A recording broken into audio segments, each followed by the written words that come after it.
यो आपका स्टैच्यू बना, आपका ये एयरपोर्ट बन रहा है। हम भी चाहते हैं विकास होना चाहिए, लेकिन जो आदिवासी आजादी से पहले जिस जमीन पे बैठा है उसको आप क्या कह रहे हो? आज अतिक्रमण करके बैठा है, उसको मुआवजा नहीं दे रहे हैं। और मुआवजा अगर दे भी रहे हैं, जो खातेदारी है क्या दे रहे हैं? DLC rate. और डीएलसी रेट ग्रामीण इलाके में कितनी है? किसी भाई की 2 बीघा जमीन अगर जा रही है, हाईवे के पास में मुआवजा मिल रहा है 4 लाख 5 लाख। क्या 4-5 लाख में दूसरी जगह 2 बीघा जमीन मिल रही है? भारत आदिवासी पार्टी की डिमांड है कि देश के अंदर किसी भी कोने में किसी भी प्रोजेक्ट के तहत अगर आदिवासी जमीन को अवाप्ति करते हो तो सबसे पहले तुमसे सहमति ली जाए और इसके बाद जमीन के बदले जमीन दी जाए। ये मांग रखती है भारत आदिवासी पार्टी। आज आरक्षण का मामला है, निजीकरण हो रहा है। आरक्षण की कहानी समझने जाएंगे। आरक्षण किसी पार्टी ने नहीं दिया, आरक्षण हमारे पुरखों के त्याग बलिदान की वजह से मिला है। ये जयपाल सिंह मुंडा, ये बाबा साहब, अगर ये लोग संविधान निर्माण के वक्त नहीं होते तो हमें ये अधिकार नहीं मिलते, और हमारे पुरखे अंग्रेजों से नहीं लड़े होते तो शेड्यूल 5 भी लागू नहीं होता। हो गई हमें आई उनका। आज बातें करते हैं, गुजरात के अंदर आरक्षण की जब समझ आई, लोग आरक्षण की बात करने लगी। सुनने में आया है कई विधानसभा सीट से बोगस आदिवासी चुनाव लड़के एमपी मंत्री बन गई। सुना है? आरक्षण की बात आती है, फर्जी सर्टिफिकेट लगा के नौकरी लग गई, और जो वास्तविक मूल मालिक है उनको आज तक हक नहीं मिल रहा। आरक्षण को अपन समझने लग गए और मोदी जी निजीकरण की ओर चलने लग गए। हुआ कि नहीं हुआ? अभी आपका कई हॉस्पिटल दिया निजीकरण में, कि धरना चल रहा था अपने बिहार के अंदर।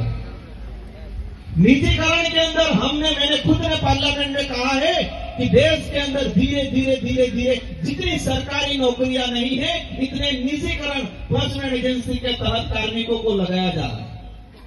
उसके अंदर आरक्षण होना चाहिए।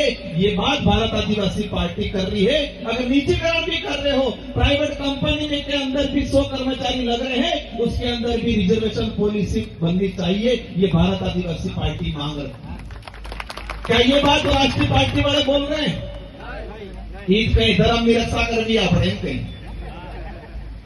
स्वर्गम संगा स्वर्गम पट्टो आलम कहीं धरती माते हैं ये तो पट्टो नहीं आलता है, स्वर्ग पट्टो आलम बिली बात समझ में आएंगे पक्को तो अवश्य बिल प्रदेश बनेगा, चिंता करोगे।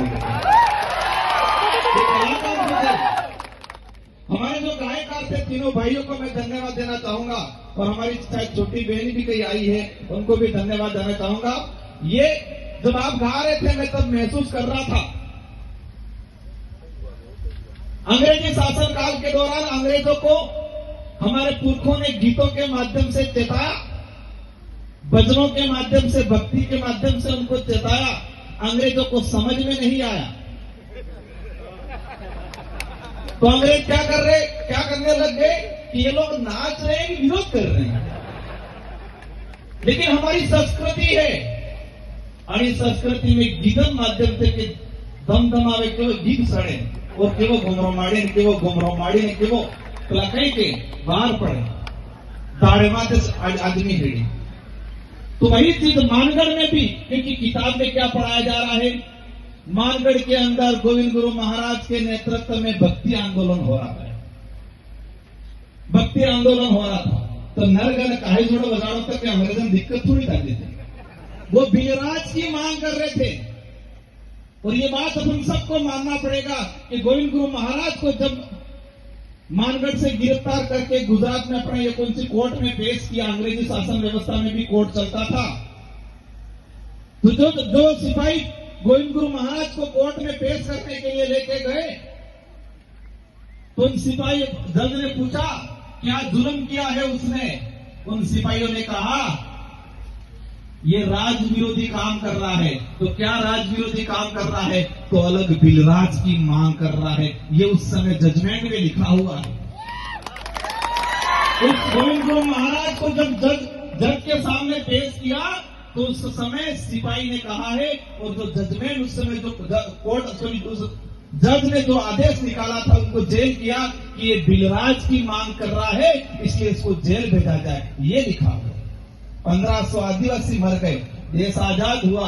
आजाद होने के बाद इन बिलों को 3 राज्यों में बांट दिया। गुजरात में बांट दिया, मध्य प्रदेश में बांट दिया और महाराष्ट्र में भी बांट दिया, राजस्थान में बांट दिया। 4 राज्यों में बांट दिया। और आज जब बिल प्रदेश की बात करते हैं, ये अपनी मांग नहीं है, राजकुमार अकेले की मांग नहीं है, भारत आदिवासी पार्टी के अकेले की मांग नहीं है, न कांति भाई या न हमारे विधायक अकेले की मांग है। ये तो गोविंद गुरु महाराज का सपना था। ये तो हमारे पुरखों का सपना था। इस सपने को पूरा करना चाह रहे हैं। वो जो बिल प्रदेश का विरोध करता है, समझ लो वो आदिवासी कोड का विरोधी है। समझ लो वो गोविंद गुरु महाराज का विरोधी है। मानगढ़ में जाइने कहीं आदिवासियों को वोट चाहिए तो मानगढ़ कार्यक्रम करो प्रेम पे फेंकता नेता जेग नहीं जाए, मोदी जी जे, राहुल जी जे जेग नहीं जाए। तो मानगढ़ का इतिहास को आप पाठ्यक्रम में पढ़ाए। हमारे 5वीं 6वीं में पढ़ने वाला बच्चा गुजरात के अंदर जो जा रहा है उसको मानगढ़ का पूरा इतिहास पढ़ाओ पहले, सबसे पहले पाठ्यक्रम में। साथियों, समय काफी हो रहा है। हमारे 1-2 वक्ता और भी है, आपको सुनना है। लेकिन ये बात ठान लेना, जब हमने राजस्थान में शुरुआत किया था